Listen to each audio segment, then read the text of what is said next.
everybody, I've recently got to grips with using the program InDesign. I've been formatting the files for my most recent book project, Milk and Cookies, and I've also been revisiting my book Lily the Limpet Gets Lost and producing a second edition of that book. There's links below if you want to find out more about my books, but I used InDesign to do both of those things. And so I thought I'd put together a tutorial for you explaining how to put your files together, how to bring together all the different elements to create your book. Because I don't know about anyone else, but I always found the Adobe programs a bit daunting.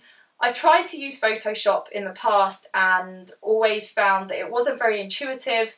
I just struggled to do whatever it was that I wanted to do. And I was also put off by the price. I will come back to the price in a bit.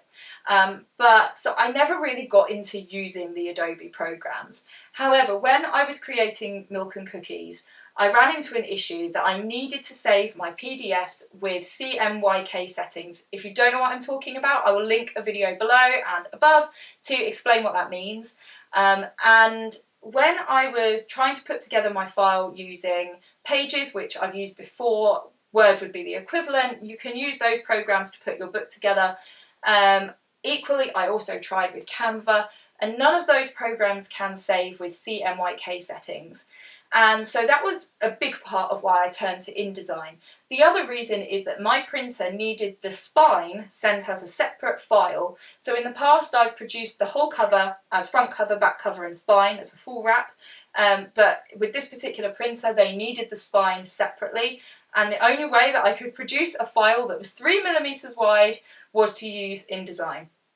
So I thought I would give it a go. I figured I'd be able to use some tutorials and find some stuff online, and yeah, it really wasn't that bad to use. There's so much information out there, so anything I don't cover in here, you can Google stuff and find loads and loads of blogs and videos and all sorts that will run through anything that you need to know. Now, coming back to that point of pricing, all of the Adobe programs have a 7-day free trial. So if you don't already have InDesign and you watch this video and you think you'd like to give it a try, you can get a 7-day free trial for it. However, as soon as that 7 days is over, an annual subscription starts for InDesign. And that is billed at £20 a month and you're signed up for a year. So obviously over a year, that's quite a lot of money. It depends if you're going to want it for a year, and then that may be worthwhile. But if you're not going to use a year's worth of InDesign, make sure that you cancel your subscription before your 7 days are over, or it could get extremely expensive. There is an option, and this is what I use, to get a month's subscription. So you sign up for a month, you will need to cancel it if you don't want it to roll over to the next month, and that is billed at £30 a month. So yes, it's slightly more expensive, but I'm not paying for a year of it. So if a month will do you and you can do everything that you need to do within that time, that might be an option for you. Now, I know that this is expensive and you could use Canva, you could use Pages, but if InDesign is going to be a tool that will help you with your project, then it may just be one of the costs associated with producing your book and something you need to factor in when you're budgeting.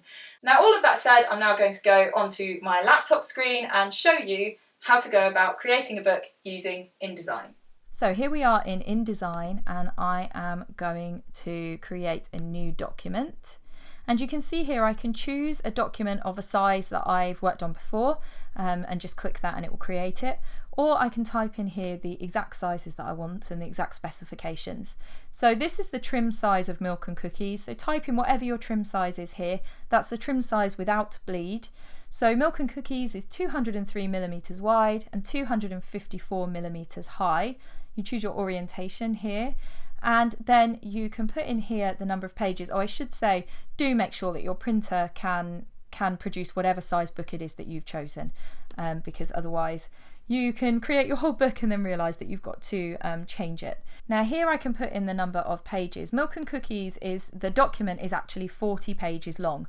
The book itself is 36 pages, and then there's 4 pages allowed for the cover, the back cover, and then the insides of both of those. Double check exactly what your printer or the company you're working with wants supplied. They may wish to have the interior separate from the cover. They may want the cover set up in a certain way. Just check with them exactly what they want. But the company I was working with wanted the cover included in the whole document. So that meant there was 40 pages altogether. But you can add pages, you can take pages away. So it's no problem if you put the wrong number in here at this point as you're just maybe playing around with the program. I'm going to put 10 in because I'm going to show you how to add pages and things like that. It's a bit of an arbitrary number. Now you can decide here whether you want facing pages or not. I'm going to say yes to show you what it looks like. Facing pages is when you have a double page spread come up so that the pages are actually next to each other. It can be helpful for setting things up so that they're nice and neatly matched, but you don't have to have facing pages. If you unselect that, you will just have each single page separately. And then you have a load more settings that you can choose, but the main one that you're going to need to look at is this one, which is the bleed.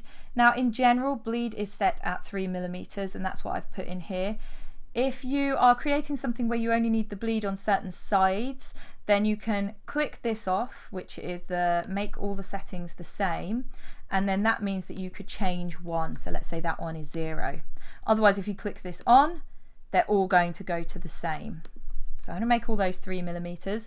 If you haven't come across bleed before, it's the amount that your the page that you've set up will go over the edge basically of your book, so that when the printer then cuts up your book, they've got a bit of leeway.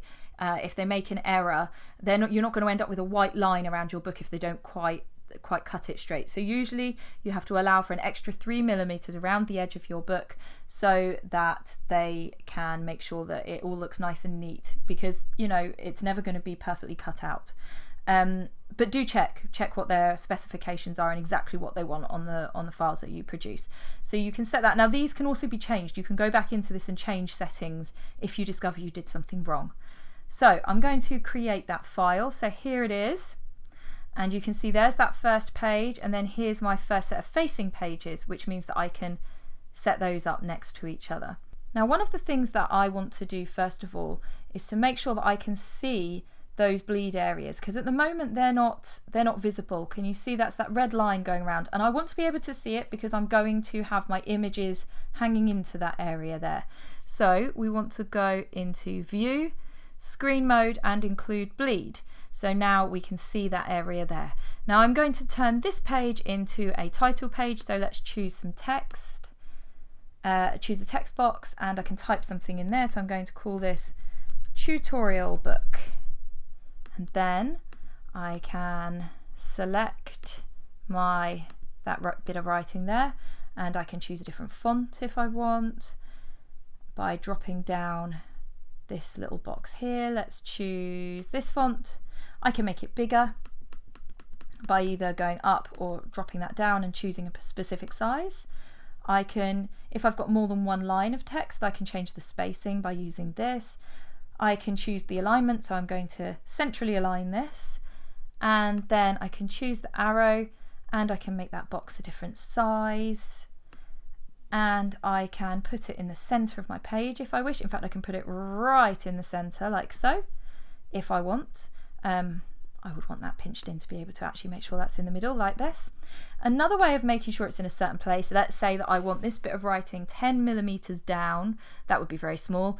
Let's say 40mm down, then I can look at this side here and I can use those measurements, and you can see as I'm moving this up and down, hopefully you can see on that ruler on the side there where I'm putting it, and therefore I can make sure that that's 40mm down, and there we go.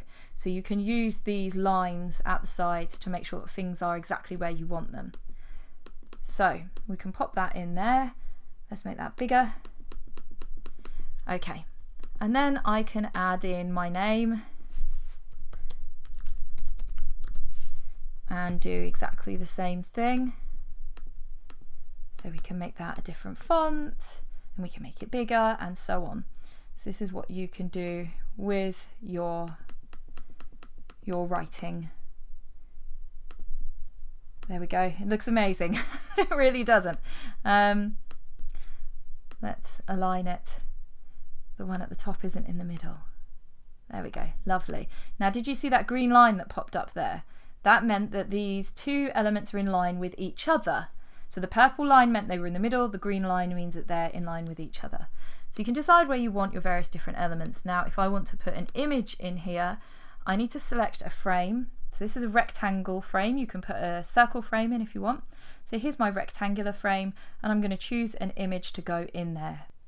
Right, so these are the bits of art for Milk and Cookies. So let's have a platypus in there. So I'll drop my platypus in. Now you can see it looks dreadful right now. So what I'm going to do is to choose to right click or control click if you're using a Mac, and go into fitting, and you can choose one of these elements. So I'm going to say fit content proportionally. So you can see there it's going to fit it into the box that I've created. Now I can make my box a different size and it's not going to affect that image unless I change my fitting again. Another thing I can do is double click on that, and that gives me just that picture. So if I wanted, I could move that picture within the frame. So you might want to do that, for example, if you just want to show a little element. So I just want to show his face in that box I created. So I can do this, you see. There we go. So you do that by double clicking, getting the red box, and then moving that photo around. And that will put the image wherever you want it in there. Okay, so let's just have a platypus face on there. And if you wanted to change the size of the frame, then you get the blue, change the size of the frame, and you can choose to refit that if you want. So you could go fitting, fit proportionally, and this will happen again, or you can go fitting content aware fit, and that will try and figure out what the content is in the page and try and fit that into the box. So I'm going to get that again so that we've just got the face, because I kind of liked that. There we go. That will do. Now you may notice the resolution doesn't look great of that picture. That's normal in InDesign. It's so that the file is kind of easy to move around, because it's not got loads and loads of data in there. So it's just showing you approximately what the image looks like. But in the final PDF, believe me, that will look perfect. So this is my amazing title page. Doesn't this book look incredible? Wow. So down here I've got my facing pages. So I'm going to zoom out a wee bit, and then perhaps I want to put 2 images side by side. So let's create a rectangle frame here, and let's put in my platypus again. There it is, and let's fit it. And next to my platypus, let's have the image that actually goes with that platypus in the book, which is a girl looking in a platypus nest here, and drop that in. Now if these were images that needed to line up perfectly, then I could do that. So for example, I can make it so that those thought bubbles go exactly where I want them, again by going onto the red one and moving it around exactly as you want it. Again, by getting that red box and moving your image around exactly how you want that. Something that you might want to look out for, if you can see, whoops, I did not mean to do that. Let's go, undo, and undo again. Oh, and again. That will do. Right, click away from that for a moment. You may notice that over here, my image does not extend into the bleed. So let's move that picture out. There we go. And then now that goes nicely into that bleed margin, so that when they cut the book along these lines here, I'm not going to end up, for example, if it was here, there's a possibility if they didn't cut it perfectly that you would just see that edge. So I've extended that image beyond. Okay, so then maybe I want to add some text. So go onto text, create your text box, and you can type your story in here.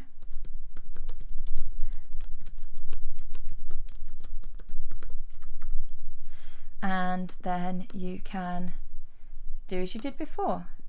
Put that wherever you wish it to be, make it as big as you wish it to be, use whatever font you want. I quite like Quicksand. Quicksand Light's quite nice. Whatever font you want, whatever size that you want, and then you can change it. You can put it exactly where you want it. Perhaps, let's say we've got a second line here, and let's say that you want to have those spaced out a little bit more, then you can make this dimension bigger, and you can see that that spaces that out. So you can get everything set up to look exactly as you want it. Now let's say that I'd made a mistake and I decided to get rid of this picture. I can select it and I can just delete it. And then let's say that maybe I've changed that image slightly, I've done some editing on it, I'm going to put it back in. So I'm going to use the frame tool again, and I'm going to drop that picture in again, and I'm going to fit it again. And now I can't see the writing, and that's because I need to make sure that I arrange everything. So I'm going to right click or control, and then I am going to choose arrange, send that picture to the back, and then that means you can see the writing. Okay, so then you can continue setting up your book. You can come down here and let's say I want to have a nice circular picture. I can right click or control select and choose the ellipsis tool, for example. And let's have a circle here. And then I am going to drop a picture in there. Let's have a dolphin. There's my dolphin. Again, I can fit it however I want. And let's make that so that, whoops, we want the arrow. Let's get that red box and make that so that my dolphin's face is in a circle. That looks quite cool. I should say this artwork has been created by Rhiannon Thomas. Let's give her credit for her beautiful artwork. Let's do something like that. I don't know. So there we go. We can get a circle. I can make sure that this circle is the dimensions that I want by going up here, and you can see I've got the width and the height. So let's say I wanted them both to be 140. I can set that at 140 and that at 140, and then I'm going to get a perfect circle. Saves you having to fiddle around and try and draw it. So I've got a perfect circle there. Then I could add my text and do all of that kind of stuff. And pretty much that's all you're going to need to do. Add your pictures, add your text, drop all the different elements in, arrange them how you like on all your various pages. Now another thing that might be useful is this Pages tab. You can go in here and you can see the whole book. And let's say I want to add a page in here. I can right click and insert a page, or delete a page, or duplicate one. Let's say if I duplicate my platypus, for argument's sake, it will appear at the end. I can then choose that and move it.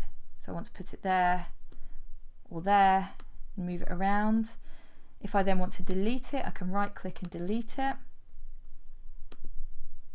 and so forth.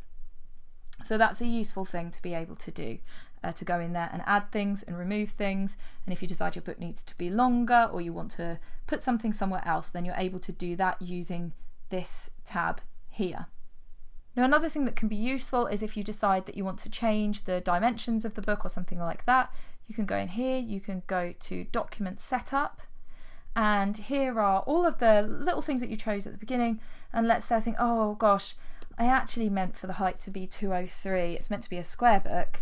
I'm going to type that in and I'm going to say OK, and now the whole book is changed. So if you realise that there's a mistake, it's really easy to go back and change everything, and it would adjust your book, and then you can go in and adjust all of the various elements of it. Once you're happy that your book is complete, you can then, another thing I wanted to show you actually before I say that is if we go back into that document setup, you can choose to unclick facing pages if you want, and then you'll see that it's just each page on its own. So if you'd rather that your book look like that, then you can unselect it, or if you didn't have that setting and you've changed your mind, you can go in and put that back in. Now you may find that whoever's printing the book, whether that's a bulk offset printing company or whether that's print on demand, they might need to have a bleed margin down the gutter of the page, so they need it on all four sides. And if that's the case, then it's preferable to set up your page with the facing pages turned off, so each page is individual and has the bleed all the way around. But it's really important to check what the requirements are for the company that you're going to be using. Do they have a specific guide or certain specifications? And if you're not sure, ask or contact their customer services and find out exactly what it is that they need from you. Now there's lots of different things that InDesign can do, and if you want to do something beyond what I've shown you, there is so much information on blogs and videos and all sorts, so you can find anything that you needed to know if you want to do something a bit more complex than this. Now, once your book is complete and you're happy, go into File, Adobe PDF Presets, and you want press quality. You can double check with whatever company you're using and say, how would you like it saved? And they may say that they want one of these other settings, but it's most likely they want press quality. Now, what's really cool with InDesign is if you then go to save that, you get this screen and you say marks and bleeds, use document bleed settings. What that means is that if you hadn't have chosen that, they would just get the document without that overhang. Giving them this means that they also get the bleed, but the fantastic thing is that when they read this file, they can see where those bleed marks are supposed to be. So rather than just having a PDF that essentially is just too big, which will be what it would look like if you set it up with those bleed margins included in the file size, if that makes sense, included as the overall dimensions. That actually would be confusing for some printers.